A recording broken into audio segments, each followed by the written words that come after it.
Black powder that can save lives. Sounds strange, doesn't it? But this powder, known as activated charcoal, has been used in emergency medicine for decades. It's simple yet powerful. In this video, we'll explore what it really is, how it works inside the body, when doctors use it, and also its limits and risks. So, what exactly is activated charcoal? First, let's clear up the difference. Ordinary charcoal is what you think of from burnt wood or coals. Activated charcoal, however, is not the same.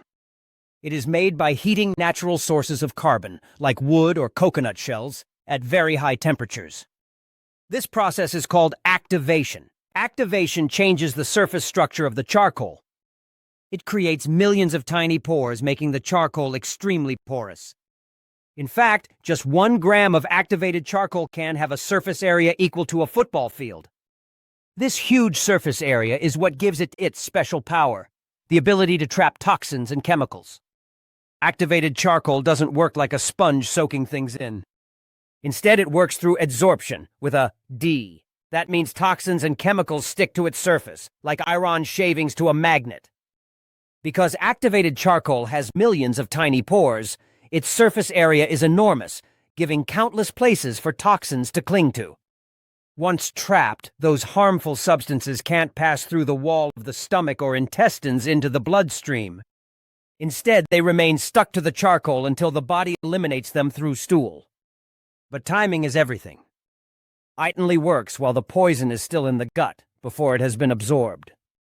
That's why doctors rush to give activated charcoal quickly after a suspected overdose or poisoning. Think of it as locking the doors before the thief enters the house. Once the poison is inside the blood, charcoal can't chase it anymore. In hospitals, activated charcoal is a first-line emergency treatment for certain poisonings. Doctors usually give it within the first hour of swallowing a toxic substance because beyond that, the poison may already have entered the bloodstream.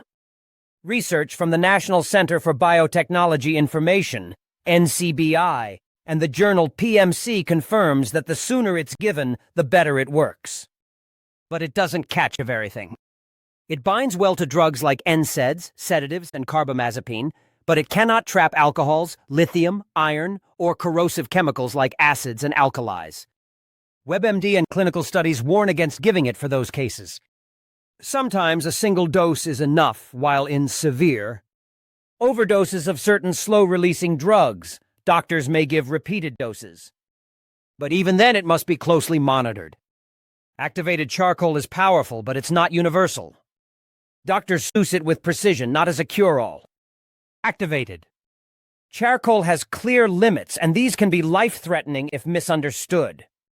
If the poison has already entered the bloodstream, giving charcoal later may do almost nothing. It also fails to bind many dangerous substances, like alcohols, heavy metals, and strong acids or bases. Medical News Today and WebMD highlight that using it in those cases not only wastes time, but may cause harm. There are also risks during administration. If a patient vomits or inhales the charcoal into their lungs, a condition called aspiration, it can lead to serious lung damage. Other side effects include severe constipation, intestinal blockages, or the more common black stool.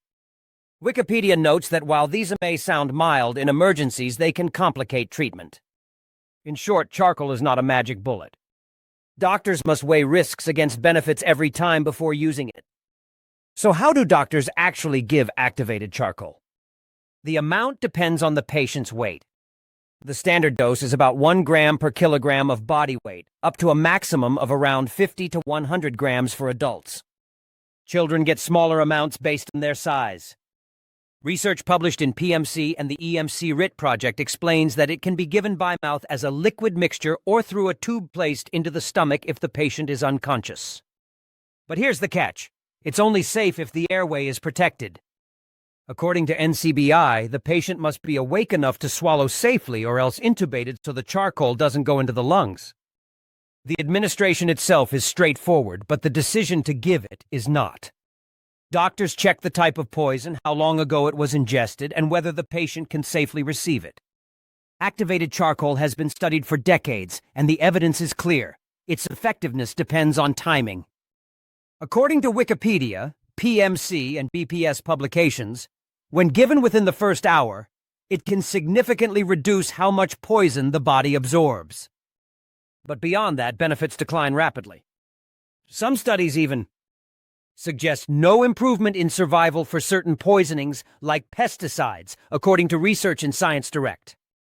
That has fueled controversy. Should activated charcoal still be used so widely? Some experts argue it is overused, while others insist it is still life-saving when used correctly. The truth lies in balance. It is neither a miracle nor useless. It is a powerful tool in the right hands for the right poisons at the right time. Outside those boundaries, it's little more than black powder with no benefit. Beyond emergency medicine, activated charcoal has found its way into everyday products, from water filters to air purifiers. Its ability to trap chemicals makes it useful for cleaning up impurities. But in recent years, it's also become a wellness trend. Companies sell charcoal juices, detox cleanses, hangover cures, and even toothpaste. The truth? Most of these claims have little or no scientific proof.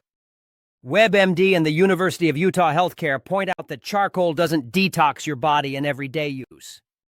Your liver and kidneys already do that naturally. Drinking charcoal smoothies may actually block absorption of helpful nutrients and medicines.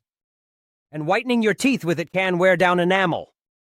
The reality is simple. In medicine, activated charcoal is powerful. In wellness fads, it's mostly hype. It's important to separate fact from marketing. For all its benefits, activated charcoal carries risks that make self-treatment dangerous. It should never be used as a foam for poisoning without professional guidance. It can interact with medications, reducing their effectiveness. For example, it can trap prescription drugs, making them less effective when you need them most.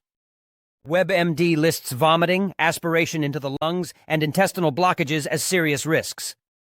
The black stool it causes may seem harmless, but it can mask internal bleeding, confusing doctors. It's also not safe for certain patients, like those who are unconscious without airway protection. That's why healthcare professionals insist it be used only in a medical setting under supervision. Activated charcoal is a tool, not a cure-all. The danger is when people misuse it, trusting internet myths instead of medical advice. So what's the bottom line? Activated charcoal is not an everyday detox drink. It is a specialized, life-saving tool used in emergencies. Its power lies in timing. When given quickly, within an hour of swallowing certain poisons, it can stop those toxins from entering the blood. But it does not work for every poison, and it can cause harm if used incorrectly. It is not magic, and it is not for casual use. The real takeaway is this: activated charcoal can save lives, but only under the right conditions, with professional care. It reminds us that in medicine, context is everything. The right drug for the right patient at the right time, that is how lives are saved. If you found this video eye-opening, share it with others. It might just help someone understand the truth behind this mysterious black powder. And remember, never treat a self-treat poisoning at home. Always call a poison control center or seek medical help immediately. Activated charcoal is not a household remedy. In the hands of professionals, it can be life-saving. In the wrong hands, it can be dangerous. Respect the science and respect the risks. Stay informed, stay safe, and keep learning.